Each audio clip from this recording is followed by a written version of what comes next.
Grabe naman yung mga langgam na yan. Galit na galit. Gusto na manakit. Huwag na kayo magwala. Bibigyan na nga kayo ng pagkaganda-gandang formicarium. Ayaw nyo pa?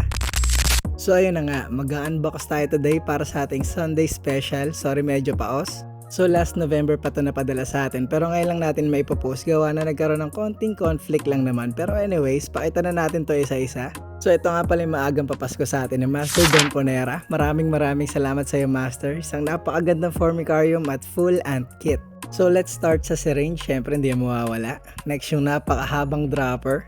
Next is ant barrier. Alam ko powder and alcohol mixture to. Pero ito kasi may magic eh. Next the substrate. Tatlong klase to. Imimekos-mekos natin yan mamaya. Meron ding brush na malaki, hindi lang panlanggam, pantarantula at painting na rin. May kasama ding legit na honey, tinikman ko, tamis eh. Pero ito yung pinakamatamis sa lahat. Isang napakagandang formicarium mga lodi, grabe to. Di na kailangan setup ano, kasi meron na. Tapos sa ilalim, may surprise pa yan. Bang, may pailaw pa yan, di ba? Napakaangas. Pero wag mo lagi ilawan ha, pag hindi nagtutumakbo yung langgam mo dyan sa loob eh. May dalawang magnetic door na rin dyan sa gilid. So kapag maglilipat ka, hindi mo na kailangan ng hose. Lagay mo lang sa enclosure na paglilipatan mo, tapos buksan mo na. So ang ilalagay nga pala natin dyan is itong Diacama rugosum or Asian bullet ant. Sheesh, kailabot to. So this ant species is queenless. Yes, wala silang queen. Pero syempre, meron silang acting queen. Tinatawag na gamergate. Siya yung pinaka-dominant female worker sa kanila. At siya yung responsible para mag-lay ng egg. Syempre, paano sila dadami kung walang nagle-lay, di ba?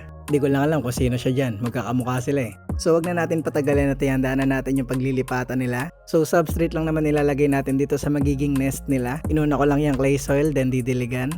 Next yung topsoil, tapos ganun din, dilig din. Para daw mabilis kumapit, sabi ni Master. Tapos last natin tong Teramix. Para mukhang naturalistic talaga yung magiging nest nila. So after natin i-set up yung nest, dito naman tayo sa exciting part na medyo nakakatakot. Ang lalaki kasi neto talaga eh. Saksak na natin tong tube na ipang-kokonekta natin dun sa test tube. Tapos i-connecta na natin sila. Moment of truth na naman. Isang mabilisan lang, nasa bungad sila eh, kakatakot eh. Yun ay, may nakawala. Pucha buti, isa lang, Diyos ko Lord. Lagyan na natin yung nakawala dito sa Formy, magsilbing scout ka na dyan. So tinanggal ko na yung takip ng test tube, tapos sinilawan ko na. Nagtuturoan na sila kung sino mauuna. Nagbabadya pa lang yung isa, ayaw pa ituloy eh. Pero di kalaunan, meron na naglakas loob. Ayan na, papunta na siya dun sa formicarium. Scout niya muna yung buong area kung safe siya, kung meron sila pwede pag-nestan dito sa loob.